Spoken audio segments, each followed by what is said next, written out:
Happy Friday, good morning, and it's Good Friday today too, so happy Good Friday. I don't know, Good Friday isn't really good, is it? It is. But to those who celebrate this Easter season, happy day of Jesus getting nailed to a cross and suffering until he passed out and died. Apparently he died for our sins, but I don't think our society has changed much from that poor guy's torture. But he taught us a lot of good lessons while he was alive, so thank you, Jesus. For that we are eternally grateful, and I guess that's it. I guess we'll wait for 3 days until you wake up again.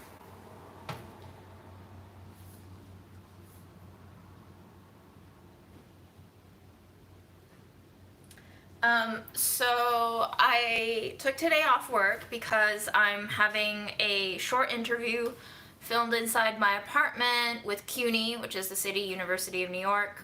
And obviously my kitchen is a mess from a whole week of recipe development and stuff. And I also have to do some prep work so that it doesn't take me forever to like make something on camera for their B-roll. So that's what I'm going to be doing. I'm going to be putting away dishes, I'm going to be washing dishes, I'm going to be rolling out some dumpling skin wrappers.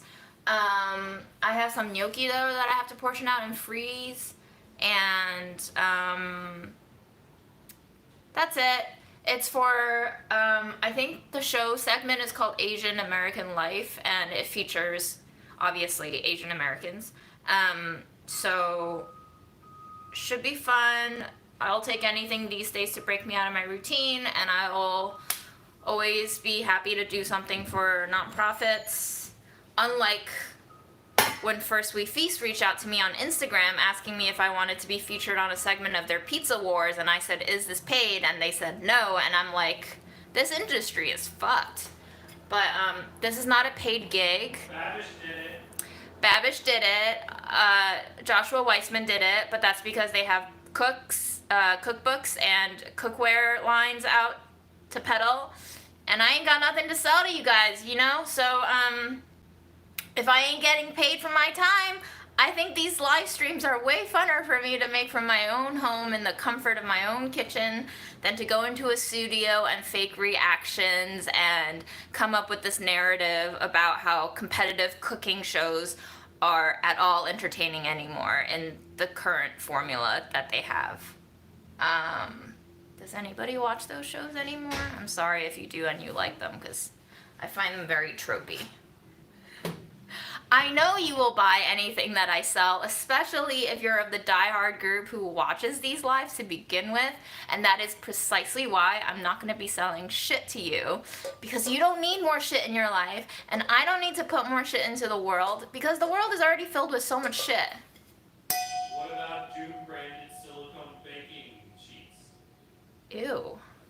What Duke-branded chef's knives? Duke-branded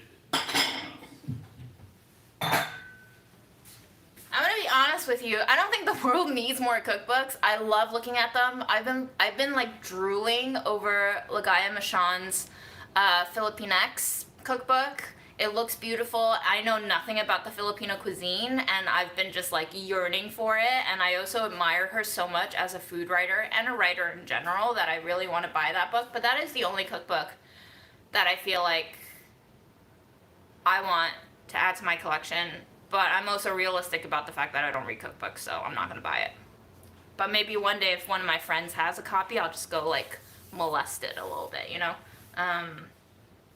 But yeah, it's going to be a pretty chill live. I figured I'll be in the kitchen doing my usual shit. I'll open the room up to you guys for whoever. Apparently some of you like to listen to me while you're at work. Be my guest. But, you know, if you have anything to ask me, you know the deal. Tag me so that you pop up in orange, and if I don't answer, you can keep asking until I see you. I just don't look at the comments all the time. But welcome, Australia.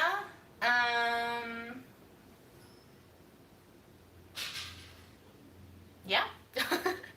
I'm sure there are other countries in the house right now, but welcome to you all.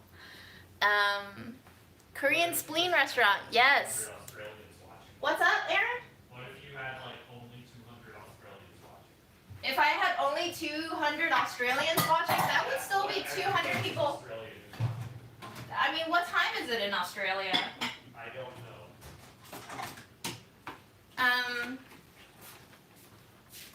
I wouldn't be surprised if I have more Australians in the house now after doing that Saved for Later podcast, which, you know, was very fun for me to do.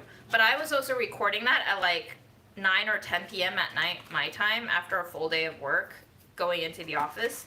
So I was a little bit loopy. But when am I not loopy, you know?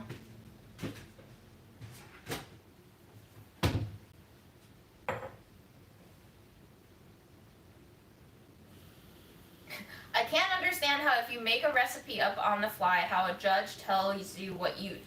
I mean, hi Sweden, why does anybody have the power to judge anybody else? Why is it a thing to be Pete Wells? By the way, if you don't know me, I really don't like Pete Wells. I think he's full of it. As far as food reviews go, I hate reading his.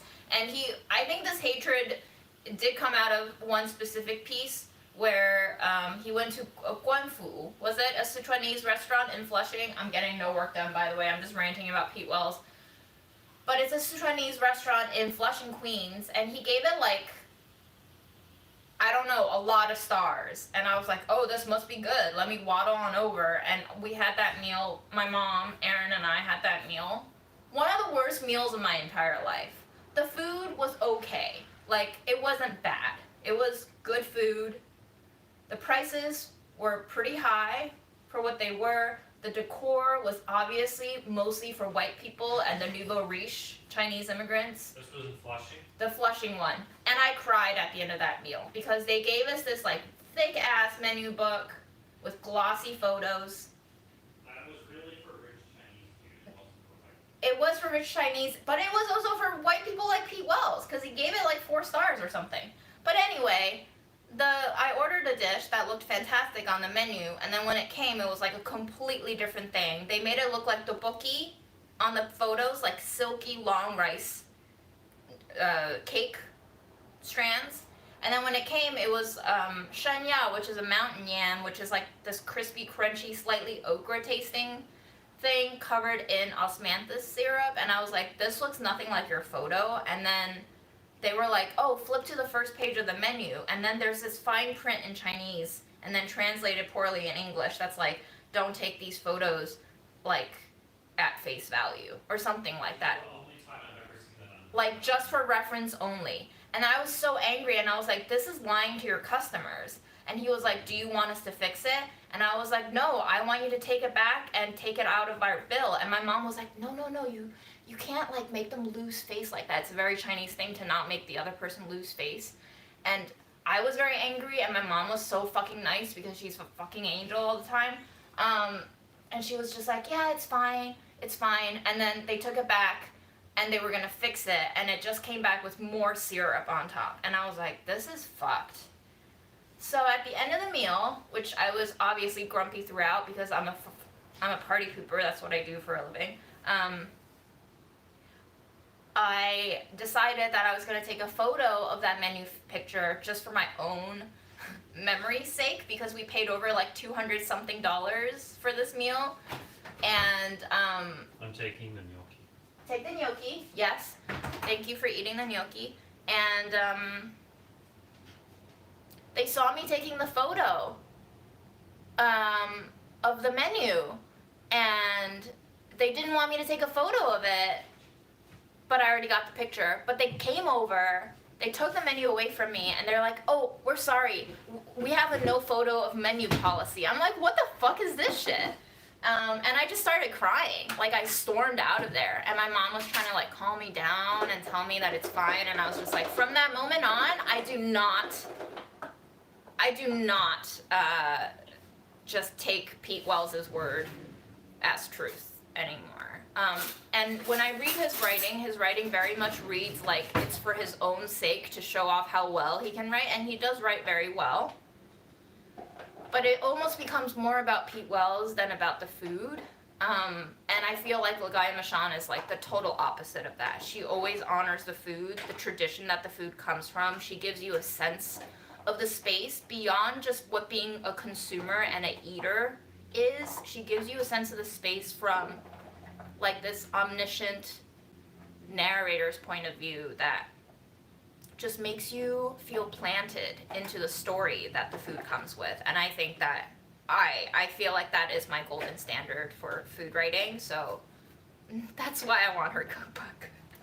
Anyway, now I have an hour and a half to get ready. Thank you for listening to my rant. This is really glued to the container. Oh, it's because it's cheesy. Do you need help? No. Here, let me give you the spatula because I don't want to wash that down the sink. I don't want to wash that down the sink.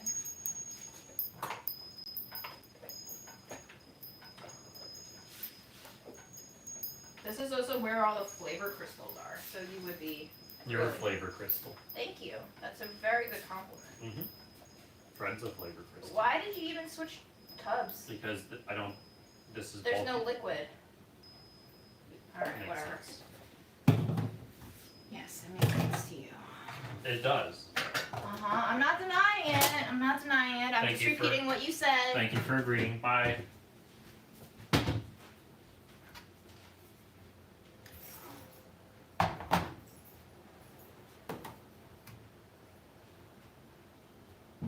Not a question, but I had a dream that your tiny New York apartment opened up to a whole humongous mansion with penguins and an ocean outside your window.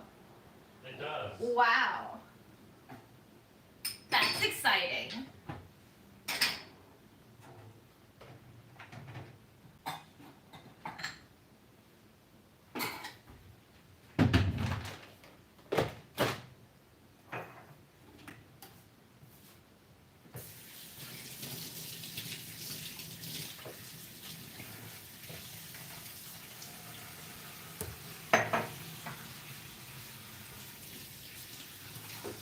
Sadly, I think that was the second to last restaurant that I ever ate at with Mom. The last restaurant that I ate at with Mom before the pandemic went down was, I think, Alley 41 or Alley 47, might be 41, in Flushing, also in Flushing. And they featured Sichuanese food too, and they were a fucking dream. The service was so friendly, the food was so good, it was all so incredibly reasonably priced. And we went because Aaron and I had just come back from a trip where we went to Chengdu in China, and we were missing the food so much, and we decided to check this place out, and they did not disappoint. Obviously not as good as the food in Chengdu, but as good as you could hope for, thousands of miles away from the origin of the cuisine. Well, at least I have a nice final meal in my memory with Mom. But yeah, unless you have $300 to burn at a place where you just go to feel rich and like royalty, but without actually any substance, which is kind of modern Chinese culture in a nutshell, don't go to Guanfu in Flushing. I don't even know if they're still open yet. I haven't kept tabs on that place. Of course, I watch all the other YouTube channels. I watch New York Times. I like their stuff. I watch Delish. It's my job. Food 52, I do watch too. Although Food 52 just laid off an immense amount of people. I think at least 20 people. Maybe 20%. I forget.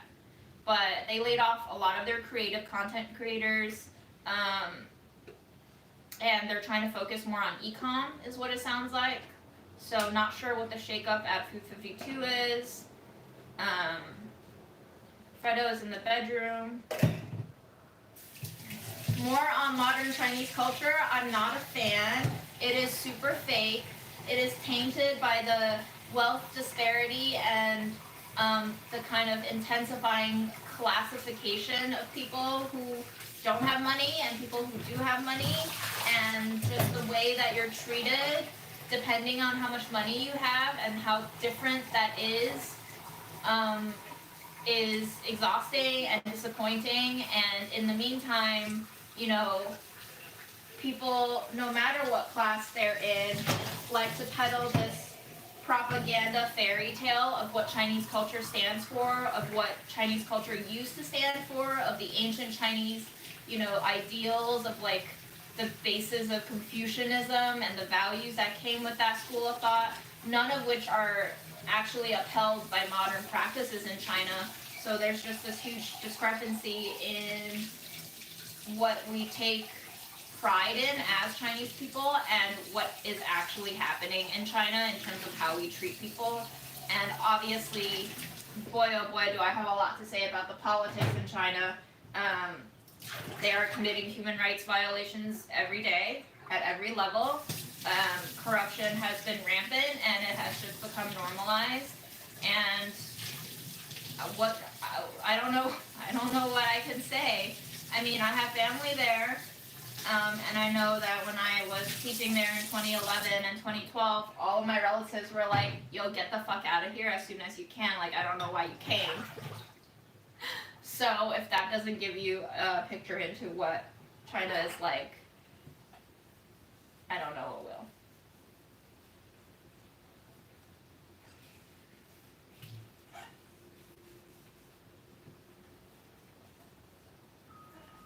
I'm sure Erin McDowell is a contractor talent for them. I don't think she's Food 52 staff, so I don't think she got laid off per se.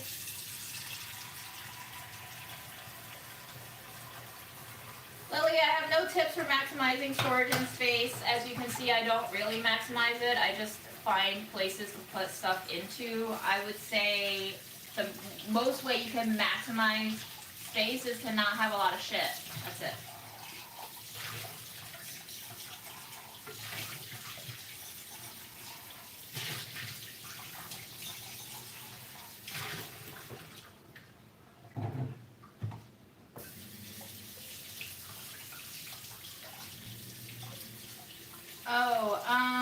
You have a great amount of kitchen bake cookware. What would you recommend as investments? I mean, I love Mom's Instant Pot that she gifted me. I just bought an air fryer top for it. They now have Instant Pots that come with the air fryer function built in. I think especially if you don't have time to cook or you don't have space to cook, an Instant Pot is amazing. It can do low temperatures, high temperatures. It can do long time, short time. You basically don't need a rice cooker or a slow cooker or a pressure cooker or an air fryer if you get the all-in-one, and that's it. A Vitamix. If you like smoothies, if you like creamy soups, Vitamix. If you like to do a lot of food cooking, I would say a really good food processor. The restaurant quality one, I really don't think you need at a home level. It would be a Robocoupe, spelled ROBOTCOUPE. That is what all restaurants use. That runs you probably $400 or $500 and up. But I think at a consumer level, if you can buy like a Cuisinart food processor, that will run you about $120 to $160. That should be good enough. And I really like a spice grinder or a coffee grinder, just a really simple one. You can get one for as cheap as like $17. Doesn't need to be super fancy, but if you're really into cooking, toasting your own spices and being able to grind your own spices, you can even make small batches of nut butter in those spice grinders. So those would be my go-to. And then even more, immersion blender. Get a nice immersion blender if you don't feel like putting stuff into the tall blender. That's about it. A nice tea kettle that looks pretty on your countertop.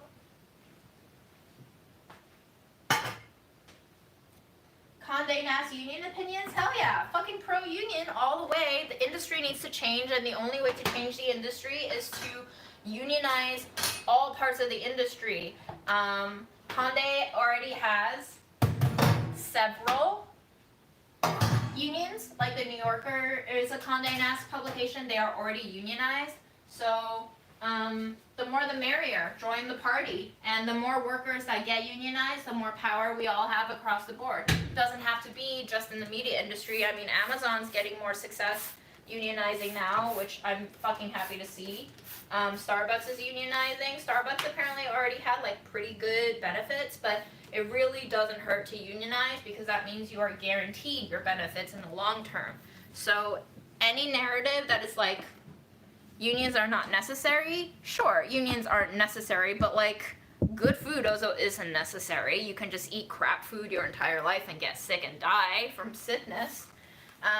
But why do that when you can have better food? So if our society is actually upholding the standard of like making everyone's quality of life better, which I don't think it is, it's just a fairy tale, then we should all support unions. There should be no one who doesn't support unions. If you don't support unions, the only union that I would encourage you to not support is the fucking police union. But yeah, unions are great. They are the only weapon that we have now to protect ourselves with against capitalism.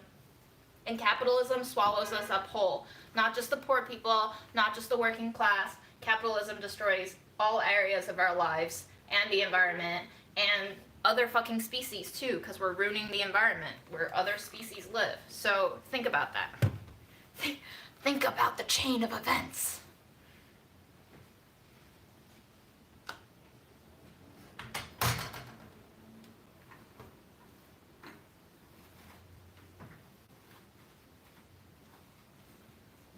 If you are anti-union, we can't be friends.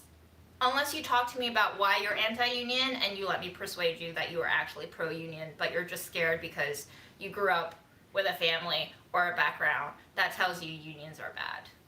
But it's okay, change can happen if you want. It's just whether or not you want it. Do you want it?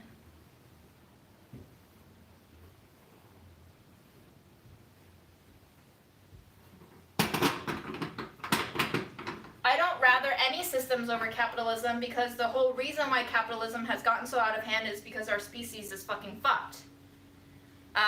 Before capitalism, we had feudalism. Before feudalism, we had slavery. I mean, we still kind of have slavery. Listen, slavery was a phase in like the sociological context of ideologies that we lived under, but slavery is very much a thing in our current world. Like, I would consider the wage lifestyle a form of indentured servitude and slavery. If you choose not to work, you become punished by society, and it's like either or. You're either employed and you make a good living and people accept you for that, or you don't. And I didn't really realize this until Aaron and I, we were like walking in Brooklyn maybe a year or two ago, and he's like, have you ever thought about how like homeless people are just punished for not participating in society? And I was like, what do you mean? And he's like, well, like, obviously nobody wants to be homeless. Nobody wants to live like that and with nothing and in squalor, but it's because they didn't actively participate in this idea of society that we have, where you just like have this very limited choice of what to do for work and make enough of a living to be able to participate in the society that we have created, in this like rigid system. And I was like, wow, yeah. So if slavery means the lack of freedom over your own life, and slavery means being violently manipulated by other people to do their bidding, then we are still very much in a slavery economy.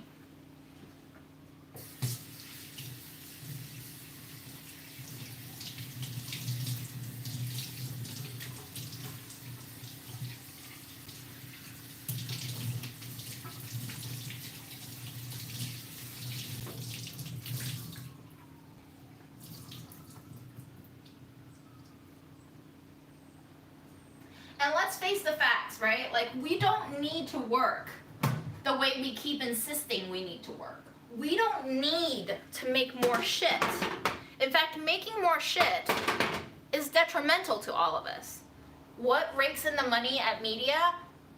Ad revenue, ad sales, traffic, right? We want to drive up traffic to our site because that brings more eyeballs to the advertisers. When the advertisers see that you are bringing more eyeballs to the site, they will pay you more to put their ads there because they know that it will get seen by more people. What's the point of advertisement? To sell you shit.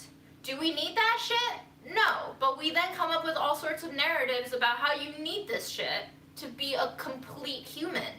And it's just, I'm tired of seeing like shit we don't need. We don't need a lot of shit in our lives. We keep buying it, we keep making it, and then we drive ourselves miserable when we can't afford it, so then we work more. Or we get shamed for not working enough, for not buying enough, for not having enough. But like, why?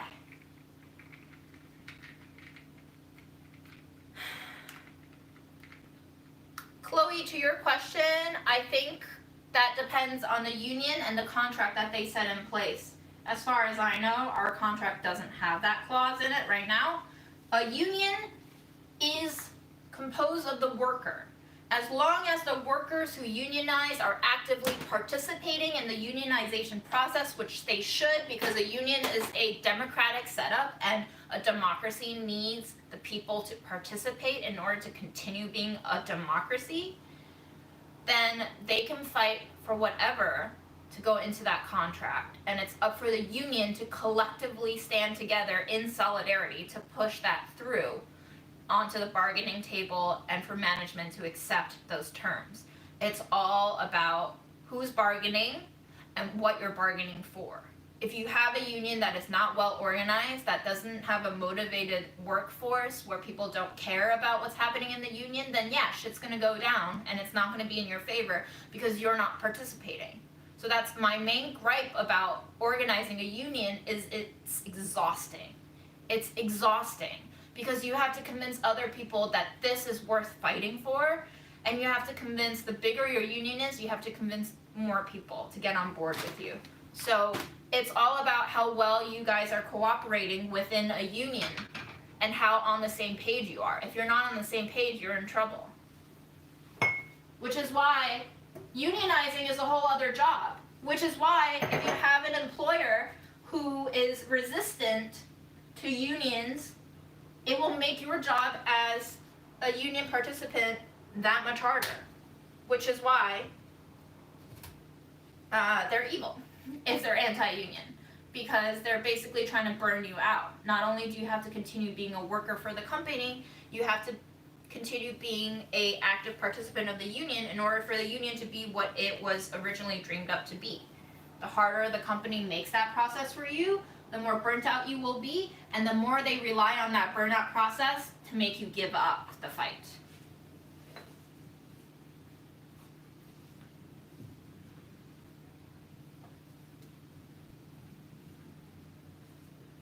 So the enemy is not the union most of the time. The enemy is your boss. And your boss will always be looking out for the boss's bottom dollar, the bottom line, and they will do everything they can to discourage you being a successful union. Your boss will also come up with narratives that this is all the union's fault. But they're the ones fighting the union, so whose fault is it actually? They're the ones spending millions of dollars on anti-union corporate lawyers. So who's really your enemy?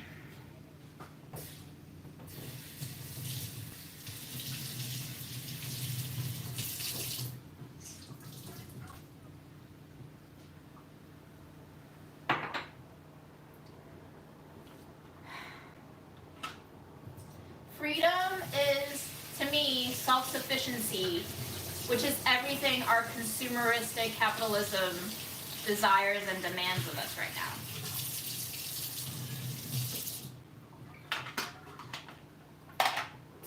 So I think in terms of how to fight capitalism, it's a losing battle, but the most you can do is to fight against production and fight against consumption. Those are the two seesaws of the capitalism scale. And if you decrease your activity on both ends, then that weakens capitalism. Obviously, just like a union, just like any other democracy, it's going to take more than one person to actually defeat the monster, which is why it's such an impossible fight. It's not that the monster is unconquerable, it's that the monster is us. We are capitalism. So how do we extract ourselves from ourselves? How do we survive without killing ourselves? Because this is all that we've known, and this is all that we've been taught to know, and this is all that we've been taught to value. So that is the hardest part. And then how do you convince other people to escape the mass delusion that we've all been fed?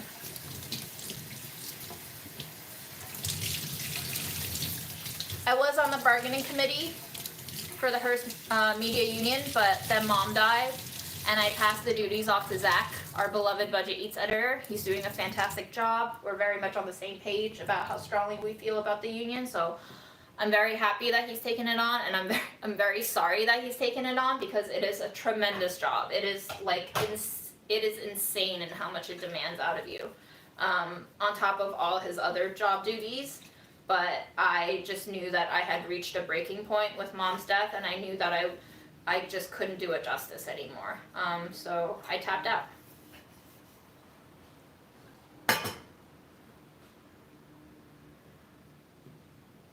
True. I mean, not all unions are good unions. There are very fucked up, messed up unions with very sketchy backgrounds, funded by very bad parties that don't have the workers' best interests in mind. But like, overall, unions are a good thing. Overall, unions are our best shot at advocating for workers' rights. And there are bad unions. I'm not denying that. There's bad in everything that we do.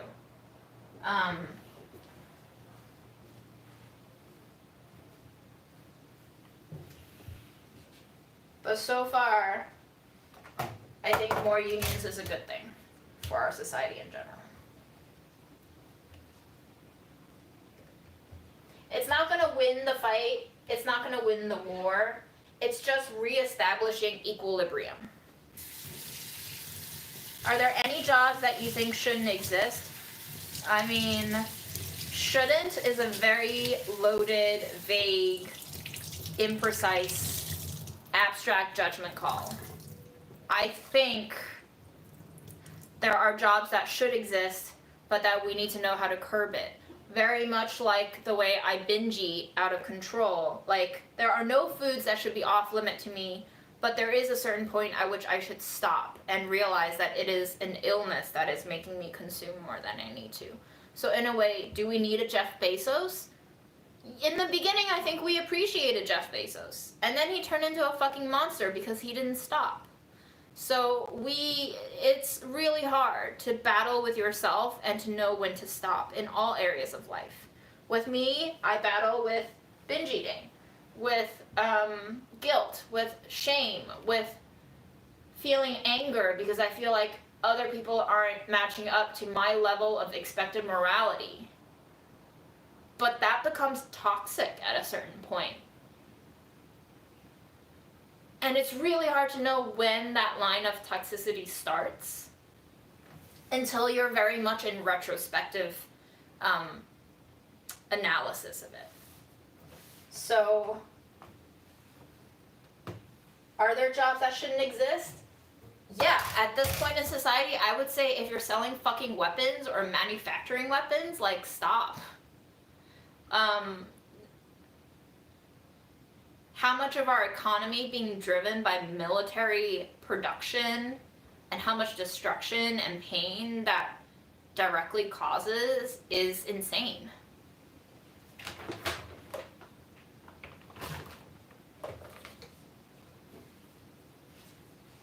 I also think if you have like $10 to $20 million, that's Probably enough to coast. Honestly, the way that our society is, Aaron asked me once upon a time, which was only like maybe, I don't know, 8 months ago, should there be a wealth cap? And I was like, yeah, we should be capping wealth at 2 million. Like, make sure everyone gets 2 million, and then fucking put the rest of that in public health care, public education, public housing. Is it socialism? Probably. Why is socialism bad? Why do we cling on to this idea of private property and like rat racing against each other? It just doesn't make any sense to me. You are unhappy about your life if you think you need to beat someone else at the game in order to be good. So what is causing that unhappiness, I think, is the question that we should all be asking ourselves.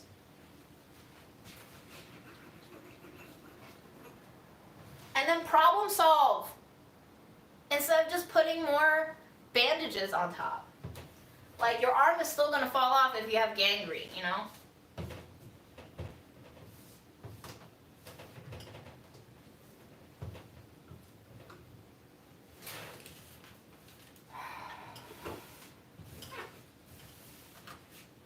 Did we exhaust that topic? New rant?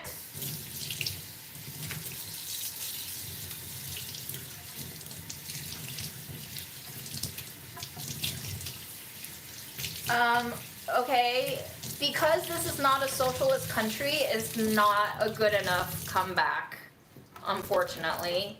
That's just like, why don't we give homeless people homes? Because they're homeless. That's not an explanation, you're just stating a fact. Facts can change with more knowledge and experience. That's how science came about. And I'm not arguing for socialism, and I'm not arguing against capitalism. I'm just arguing against general misery. I don't care what we fucking call it, but we need a different lifestyle if we want to be less miserable, because we're really sick and we're really miserable as a general species right now. So you got solutions? Make them known. Enact.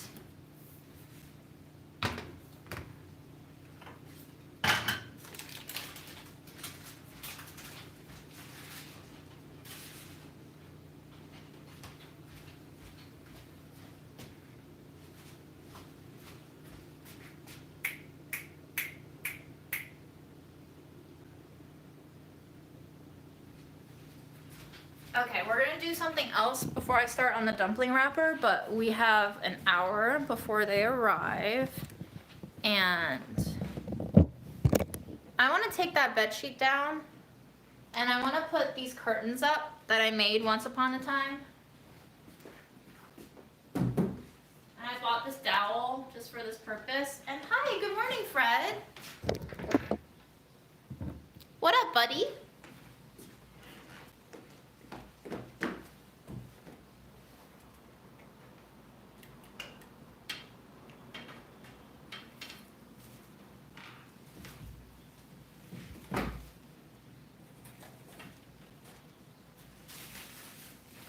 I put these curtains up at Mom's for a while, and then I took them off.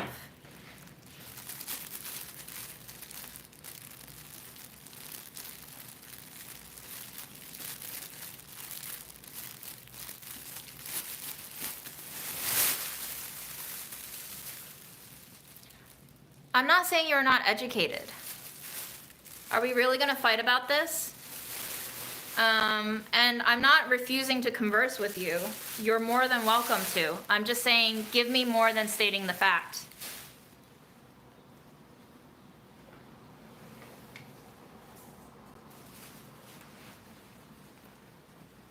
And science can very much be an opinion. A lot of science research is biased. We have to be careful who the source is. We have to be careful what self-interests are being involved when we push out scientific findings, because we are human. We are constantly going to be biased. I'm not saying all that I'm saying is right. I'm just saying that this is my rant. You're welcome to disagree with it. But I'm also saying if you're going to disagree with it, state more than just a plain fact that we all know. I know that America doesn't proclaim itself to be a socialist country, but fucking guess what? America is not really that democratic either. It's actually like technically a republic. And with our current voter registration and voter participation rates and all the things that go into keeping certain populations of American citizens from voting, I would say we're not very democratic. And I would say, like, cops shooting people and not getting tried for it is kind of not democratic either. Especially when you see people protesting saying, hey, something's massively fucked here.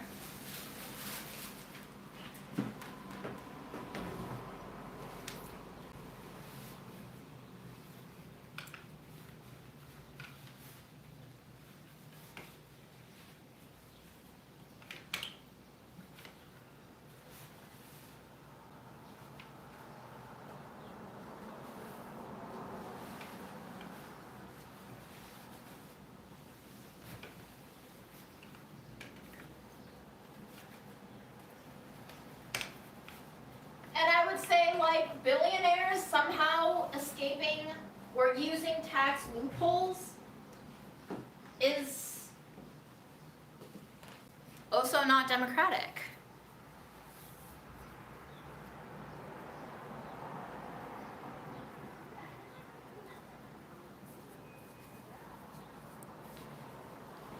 Oh my gosh. Oh my gosh.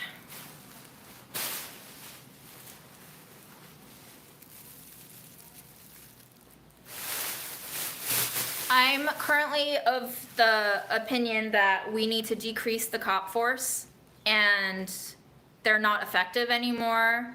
You're welcome to disagree with me on that. If your family is involved in police, I understand. I'm not saying all cops are bad cops, but they are stuck in a bad system. They are stuck in a system of corruption. I'm not saying everyone who participates in Chinese government is a horrible being who deserves to burn in hell, but I'm just saying a lot of them do. In order to survive in a bad company, you need to do bad things. And if you want to be a good person in a bad place, they're going to fire you and punish you. That's all.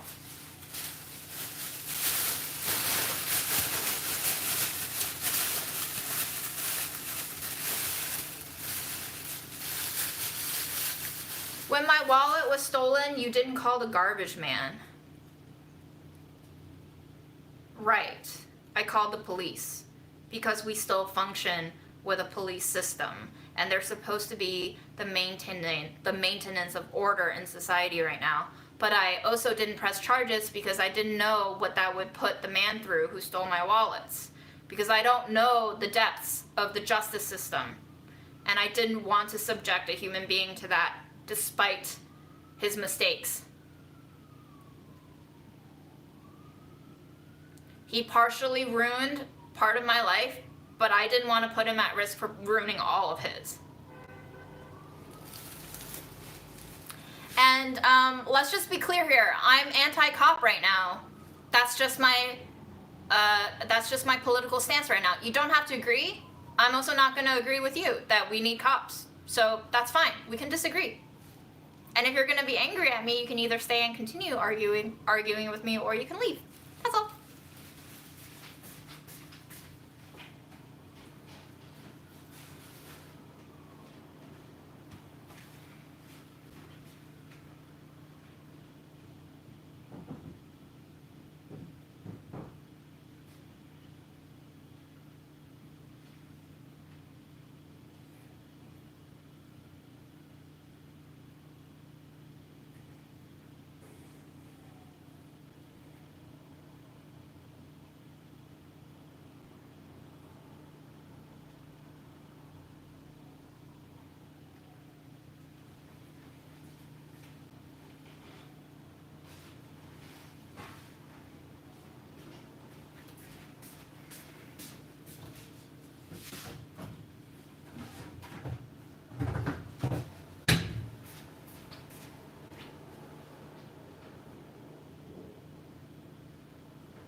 What classic Chinese dish do you think is most often butchered by modern restaurants?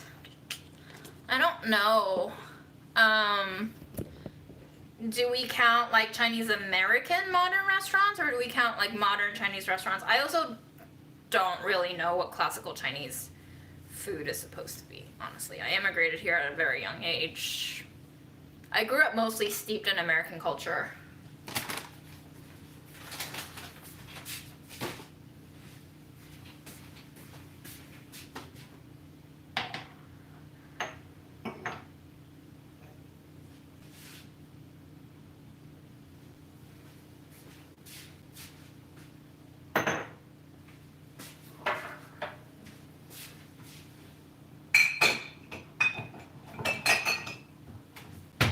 And like when the dude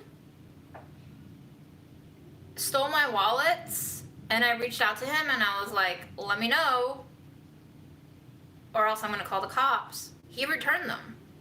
He also knew the consequences of the justice system, which is unfathomably not justice most of the time. So he decided that he made a mistake and he righted his wrongs, and we did it without having to put someone through the justice system. We problem solved, kind of like kids in kindergarten but grown up. Could it have gone worse? Could he have not apologized? Could he have not returned it? Could he have stolen my mom's identity and my identity? It's very possible. He could have also just took photos, everything, and like maybe once upon a time, in the future, he'll decide to steal my mom and my identity. I don't know. That's possible too. We'll cross that bridge when we get to it, I guess. I don't know much about German cuisine, unfortunately.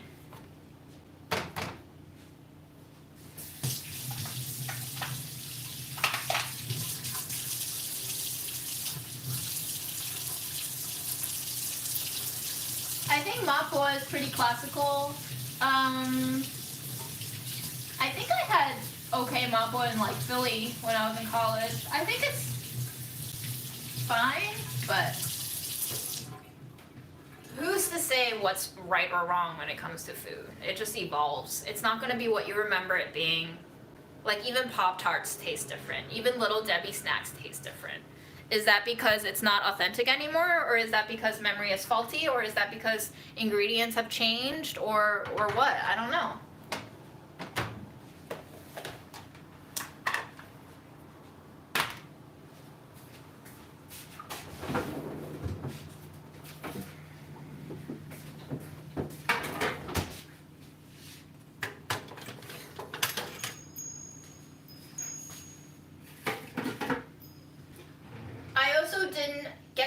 Face because he was masked, but I could tell that he wasn't white, and just knowing what that demographic goes through, especially,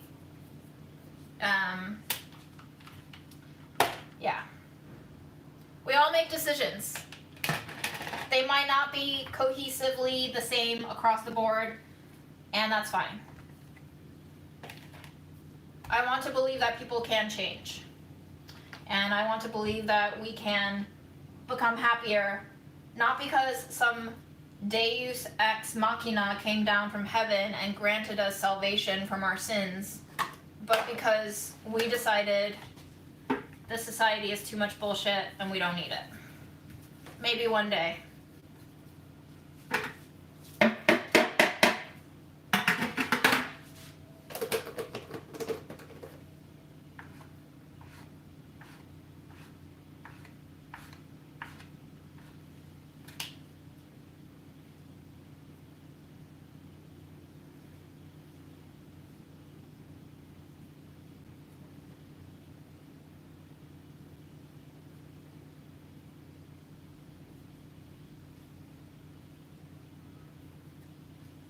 It's true. I used to hate sauerkraut too, Karen.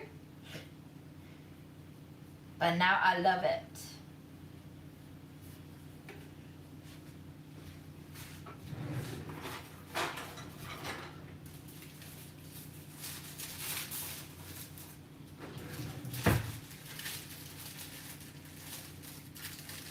Using mom's wax paper is hurting me. but I gotta use it. It's just gonna hurt more as time goes on. I was also thinking I gave grandma this like bar of soap. I don't think she's using the bar of soap. And I was thinking today maybe I should just take it home and use it because I've almost used up all of mom's bars of soaps that I kept. And then I was like, maybe I should just leave it until Lala passes away or goes back to China or something. And I was like, but maybe that's gonna make me even sadder because not only will that piece of soap be associated with my grief for mom's passing, like it will have been associated with grandma's passing too. Unless she has an incredibly happy ending and goes back to China, which at this point I don't see happening in the near future. So I don't know, just filled with little decisions like that, you know? Life is pretty boring.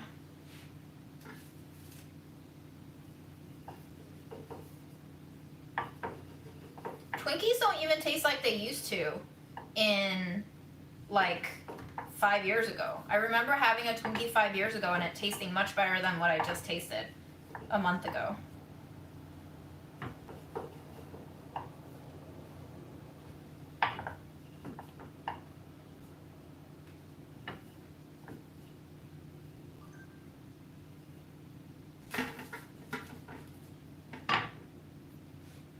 People who are only nice under the fear of authority are not good people.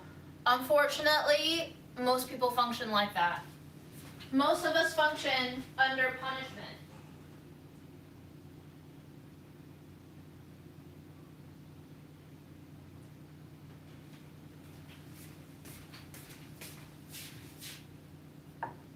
Somebody email me?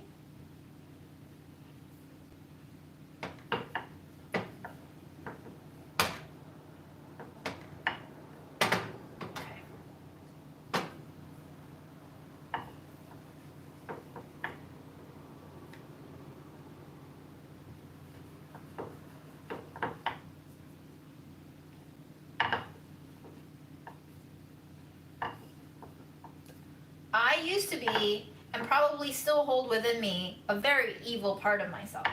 And I only don't do those evil things because I know that other people will judge me and punish me for it. Unfortunately, I think, you know, we all operate under this kind of social contract panopticon where we know that if we do these things, we will get punished for it. And that is the only thing that is keeping us from doing those things. And over time, it becomes a part of the fabric of our identity to not do those things. But it takes training. And for people who never had good training, quote unquote good training, to obey societal order, it's hard. For people who have always been betrayed by societal order growing up, it's hard to understand why you need to follow those rules.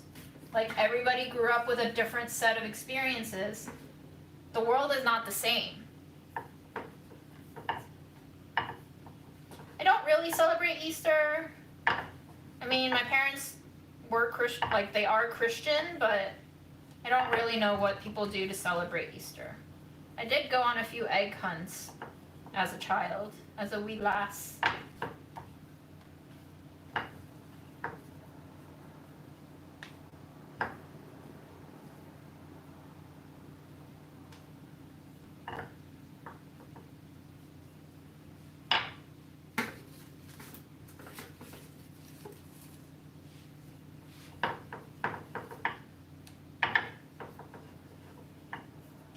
Yeah, I don't think my parents ever beat me. So, not to say I don't have violent thoughts. Like when the motorcyclist comes revving in the dead of night, fucking loudly 3 times through, I do wish him great harm. Every time he does that, or she, or they, I'm just like, I hope you crash into a fucking tree. Does that make me a bad person? I'm not actually forcing them to crash their motorcycle into a tree. But it is a gut reaction that I have.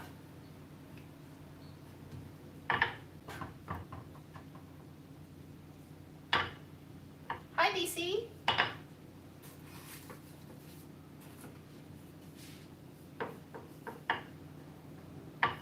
Ooh, I used Nair once, and I threw that shit out. It was in like high school, I think, when I became self-conscious of body hair. That smells toxic as fuck, yo. And it feels terrible. So, I don't know, maybe being smooth is worth it to you, but it's not worth it to me.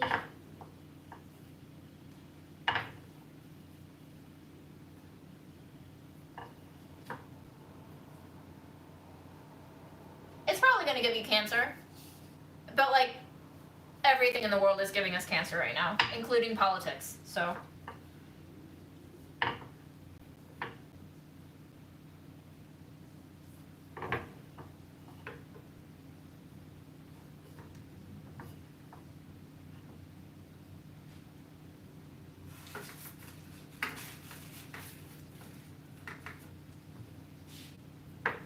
Yes, including sunlight. Again, sunlight is great and necessary until you have too much of it. So like, our main problem as a society is deciding, when do we stop? Because everything is healthy until it's not. And that is what I personally struggle with a lot.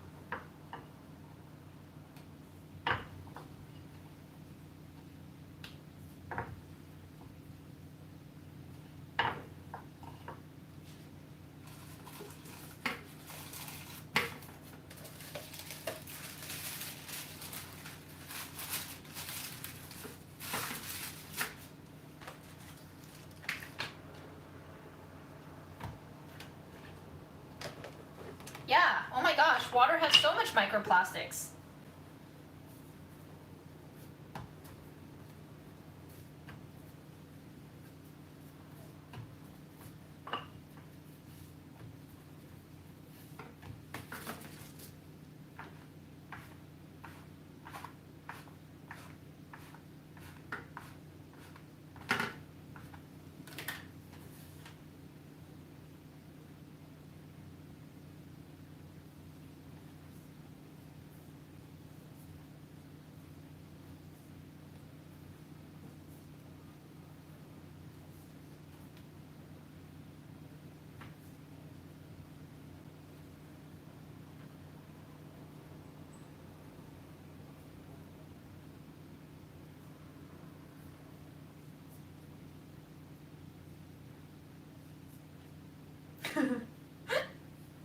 I would love to be a humanized version of a bag of chips. What bag of chips would you like to be a humanized version of? That's a very cool question.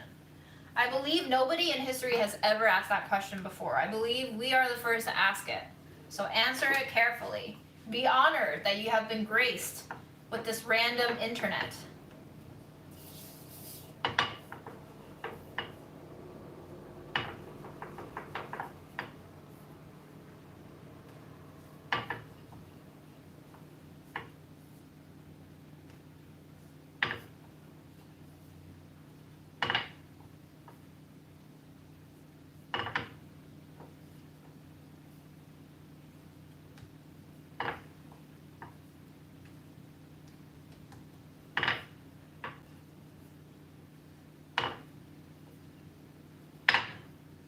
Are you guys just listing your favorite chips, or are you actually putting thought into who you want to be? There are so many different ways to interpret this question. It's not just a throwaway question, you know?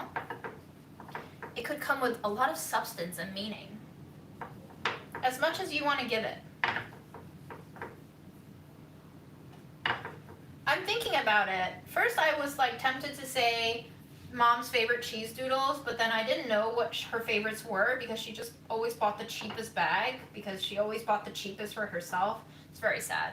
And then I thought pork rinds because Mom loved those too. But I don't know, man. I don't know what humanized chip bag I would be. I kind of want to be like the inner peas, pea crisps.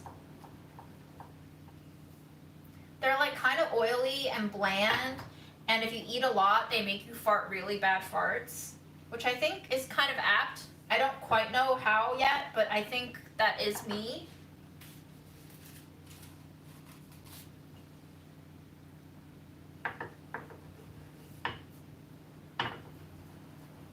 Yeah, I'm making dumpling wrappers in preparation for a B-roll segment of an interview that's about to happen in half an hour.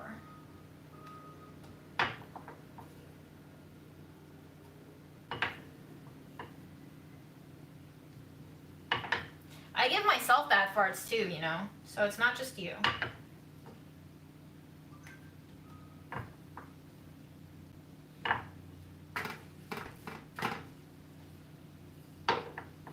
The interview is for Asian American Life with CUNY, City University of New York. It's like a small 5-minute segment. They do these, I think every month. I'm not sure, but I think every month. And they usually profile like a few people at a time.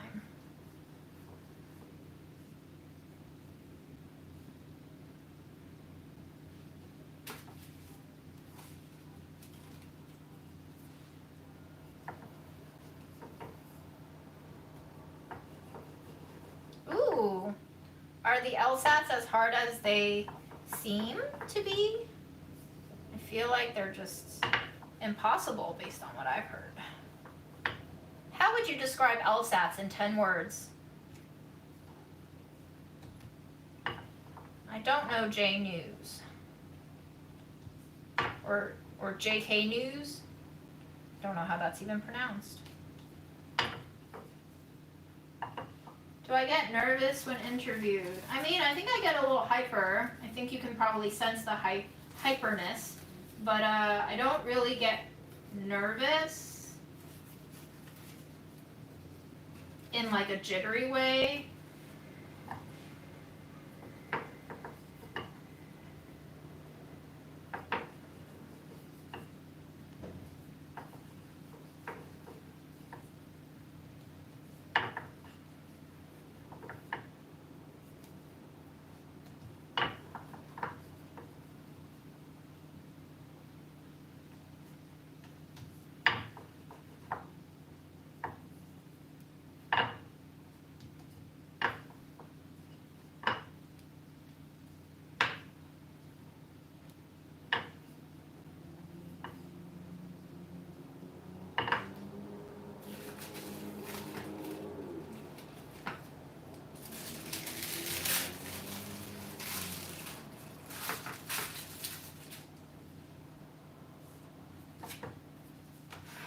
Yeah, most plastics are not recycled. They're just not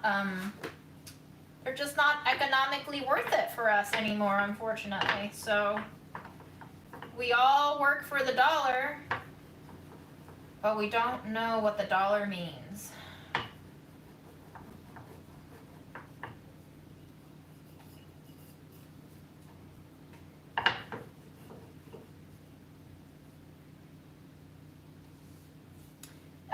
If you're saying they should tax plastic more, then you're gonna have to like fight the plastic lobby first, which I'm sure is a very sizable lobby with a lot of money behind it.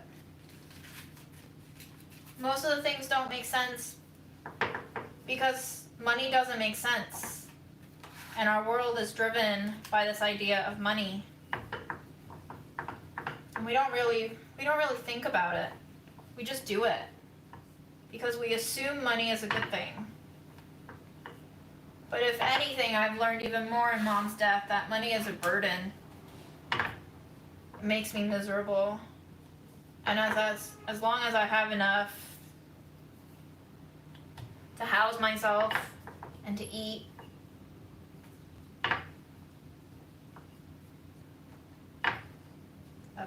that's all. And I feel like at the very basis of society, we should ensure that everybody has enough to eat and enough shelter, but we don't. And that's a problem, because that's when we literally start to lose touch with humanity.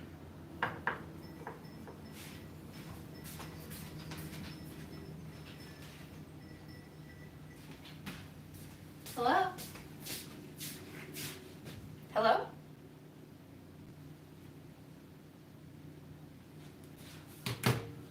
Okay.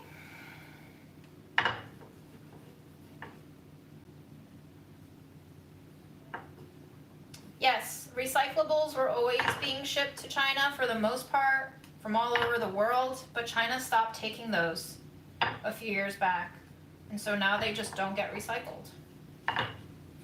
China was like, yo, we don't want your shit anymore. So now it's just going into the water. Hi, Vegas.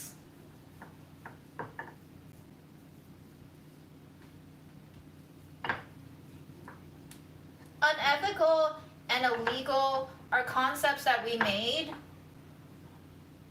so that we could keep most of society in line who don't have power to rebel against those concepts, who can only get punished for offending those concepts.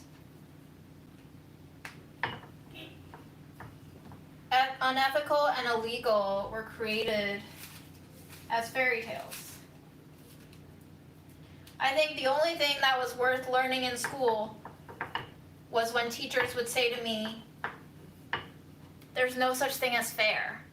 Because we would complain about some rewards being given to others and not to, some of us. And then some student would inevitably say, that's not fair. And then teachers would be like, life isn't fair. And at the time, we were just like, you asshole. But now I'm like, yeah, you're right. Life isn't fucking fair. Why were we ever taught that life is? Who fed us these lies?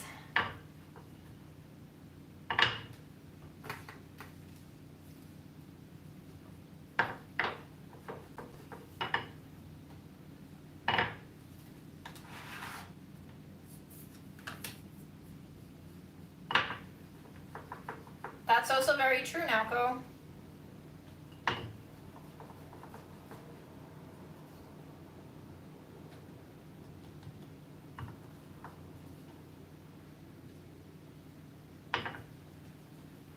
Rich people can use whatever defense they want.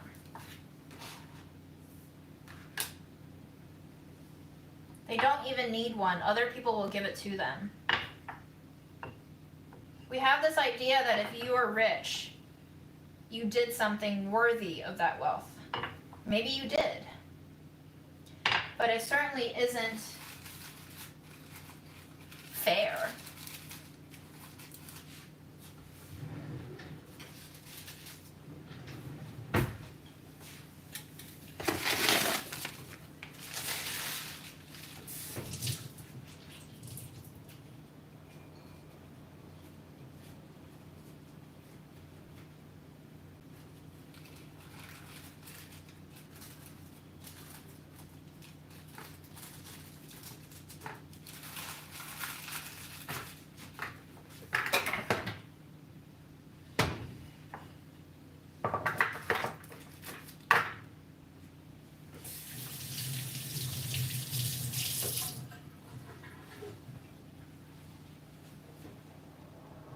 Korean cults? Not that I'm aware of.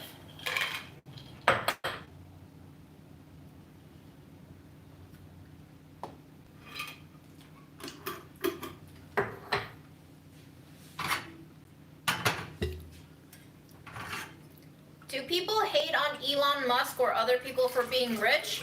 Or do they hate on them for doing stupid things with those riches? Those are two very different concepts. You can be rich and do not dumb things.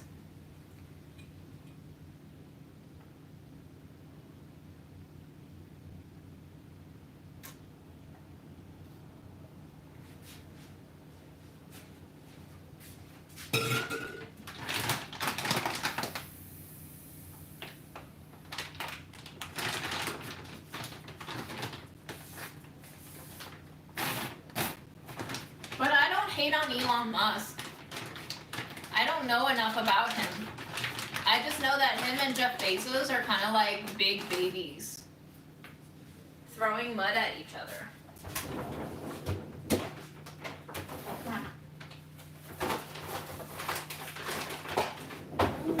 Or at least that's the impression that I got from watching 5 minutes of MSNBC at a gym once.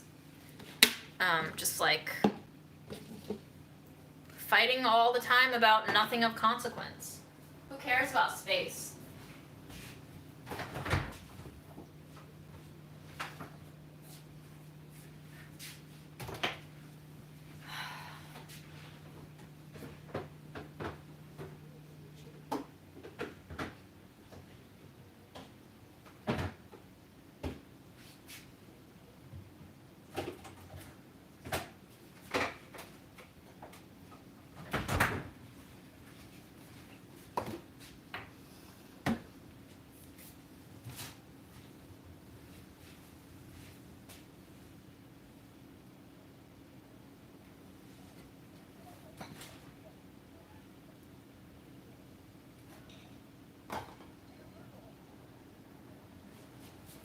Okay, I'm gonna make some 5-spice peanuts for Grandma, so I need star anise.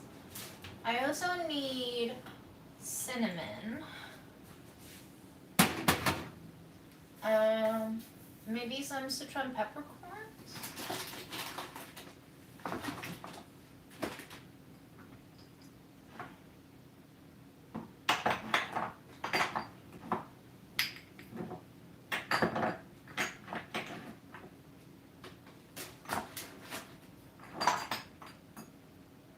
Ooh, maybe a little cumin. Maybe.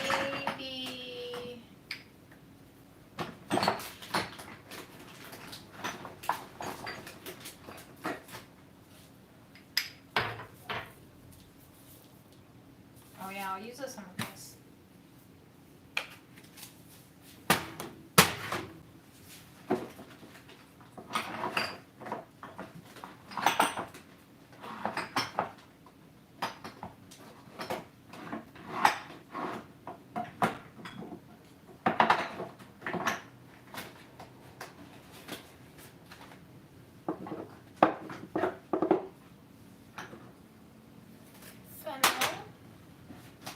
Got a huge bag of green citron peppercorns. Very excited.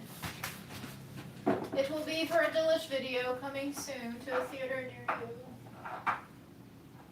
Anise.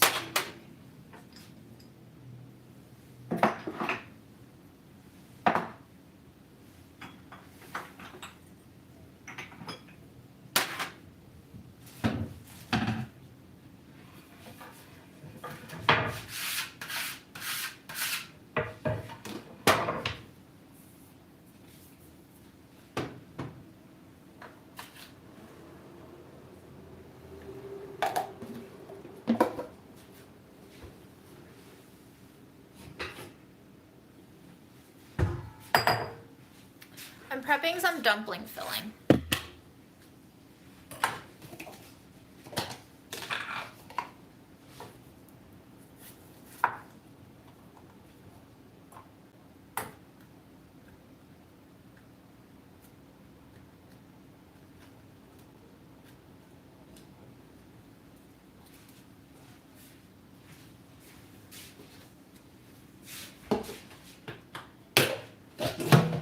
I mean, aren't we already living? Don't look up. It's not so much a moment as it is our lives.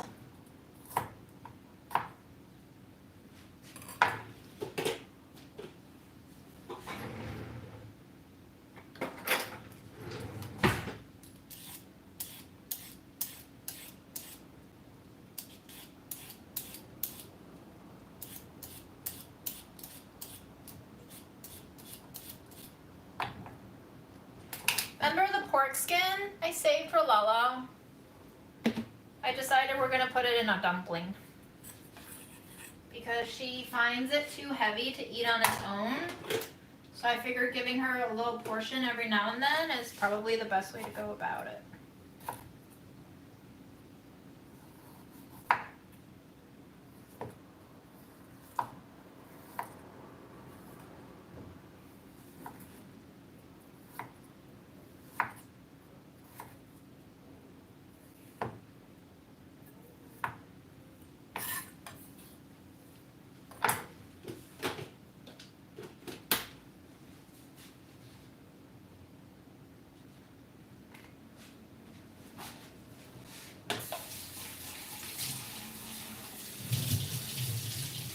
haven't tried cooking a lot of cuisines. I don't really cook cuisines, in case you haven't noticed. I just cook random shit.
Maybe my memoir or cookbook or whatever it is that I'll eventually peddle to you guys, despite me saying not peddling anything to you guys, will be titled Fake Cuisine, based on a true cuisine.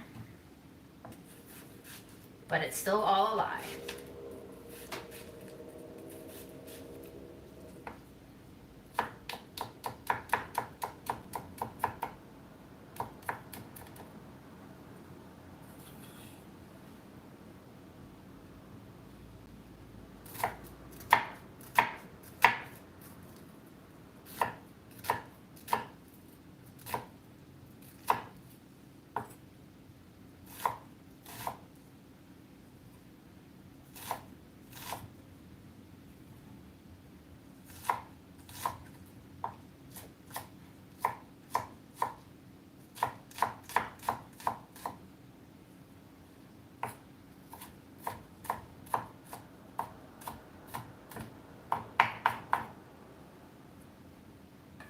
So Grandma had a fight.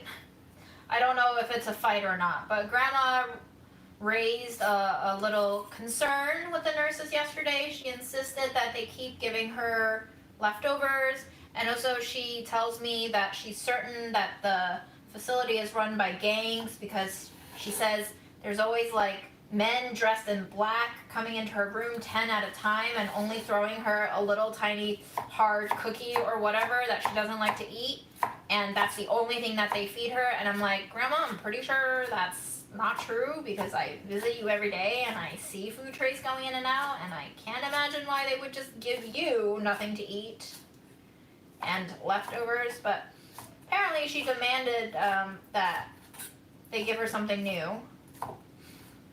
And she also was very upset that they fed her, but she was very upset that they didn't feed her when they were feeding everyone else. And I went to the CNA on the floor and I was like, did Grandma give you trouble yesterday? And she was like, yeah, she came out of her room and we were handing out lunch a little bit late, so I knew she was gonna have issues with that. And I was like, gotcha. And did she also try to return a tray of food? And the nurse was like, no, I don't think so. And I was like, huh. Well, Grandma's either got a very big imagination or is trying to like impress me with how capable she is of actually fighting against the gangs of New York in a nursing home without knowing any English. Fearless, truly. You can see where my genes come from.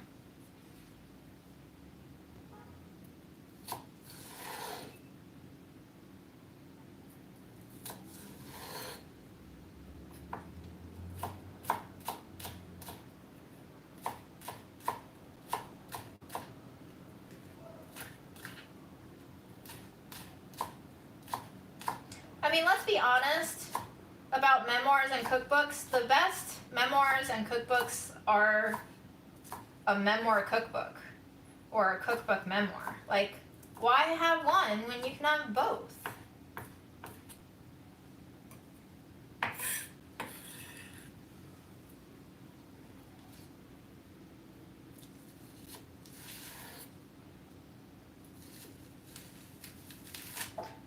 also just doesn't understand the fact that, like, sometimes it's not because they hate her, it's just because life happens and things run a little out of whack, and not everything is always guaranteed to be the same every day. But Grandma doesn't understand that.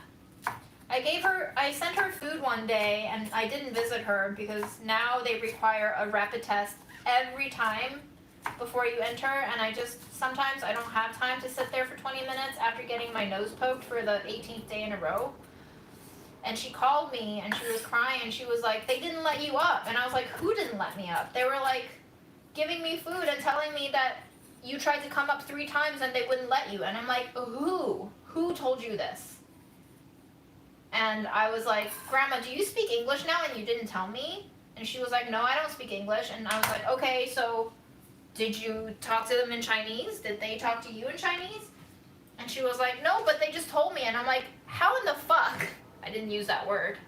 Did you communicate with someone about me not being permitted to see you if you didn't speak their language and they didn't speak yours?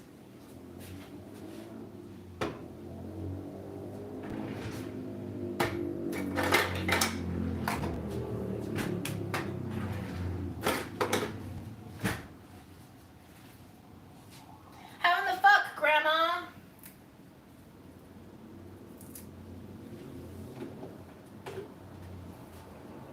And no matter how many times I tell her, don't call me unless you're in trouble, don't worry about me, I'm fine, she will still call me if she thinks I'm in trouble. And like 80% of the time it's because she thinks I'm in trouble that she's calling me. Which actually makes me feel like I'm in trouble, because it's a whole system of getting the right nurse to answer the right phone at the right time before I can get to speak to Grandma over the phone. It is way easier for me to just go see her, which is why I do go see her every day up until they reinstated the daily rapid testing requirement. Because somebody went up to see her husband and kissed her husband on the mouth and apparently gave him COVID. So that's why I have to do that.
Oh yeah, I missed the day of seeing her 2 days ago and then she called me. It's just like, I either spend the time to actually go see her for 10 minutes or I wait for her call, inevitably, because she thinks I'm in trouble and that's why I didn't come see her. Which then takes 40 minutes because I miss her call and then the nurses are too busy to pick up the call when I call back, and then they have to like get Grandma to walk to the desk where there's a phone and Grandma takes forever to walk. It's a whole thing. It's a whole damn thing, y'all.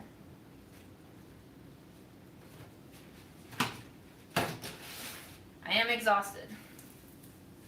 Every day.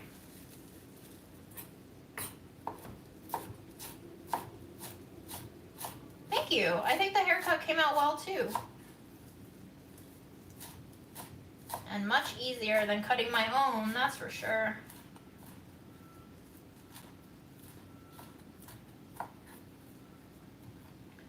So, you know, even though I'm not taking care of my grandmother, even if it's mostly the nurses and the doctors who are taking care of her and giving her showers and food, even so, it is tiring. And I just have to recognize that. And when I do inevitably get mad at her and act out, I'm getting better at recognizing that it's not really because of her, it's because of me. And I'm getting better at realizing that and forgiving myself for it. Which is the only thing that helps me not getting more angry as time goes on.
Oh my gosh, what if I use my cleaver? Will you help me turn this pork into mash faster? Okay, not really.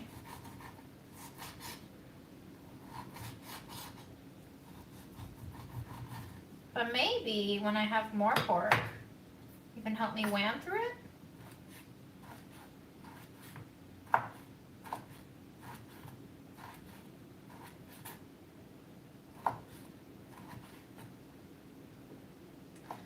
I think Lala worked in a factory making clothes, like putting buttons on clothes.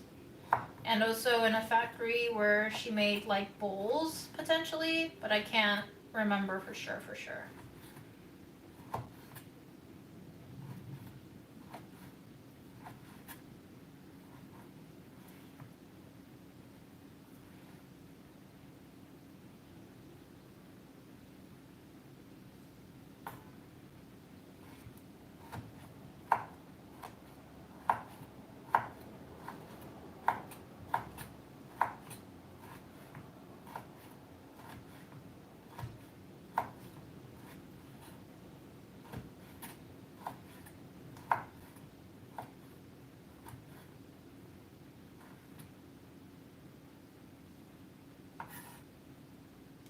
Yes, I like dinosaur kale. It's probably my favorite kind of kale.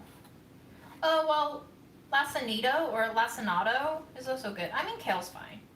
All kale is good. I don't know what kind of kale is what kind of kale. I don't have a big enough food processor, and also I feel like all of the fat on the pork belly will just get caught on the blades. So it is much easier for me to just cut by hand. Made with love and anger. But I do think I will have to go soon. I think they're probably going to start arriving on set, which is my home. So it's been lovely chatting with you all. I hope you have a good weekend. I hope you have a good rest of your Friday. I think I should probably go pee before they come.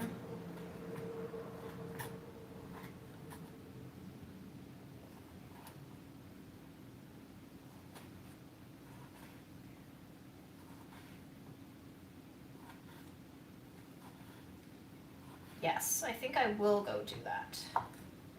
Alright. Let me wash my hands. My pork-tastic hands.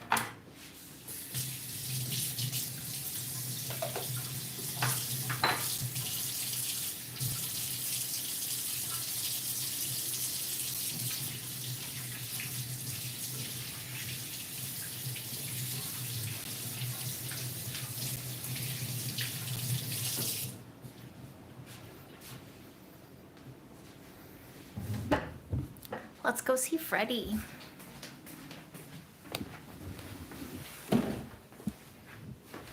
Hi, it's me. Will you say hi? Come here.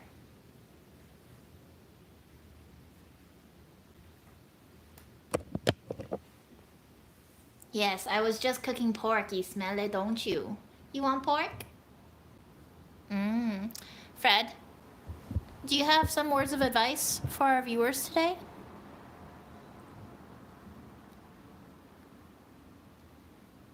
Okay, he says eat pork if you like pork, but not too much because piggies are nice too. Bye, guys.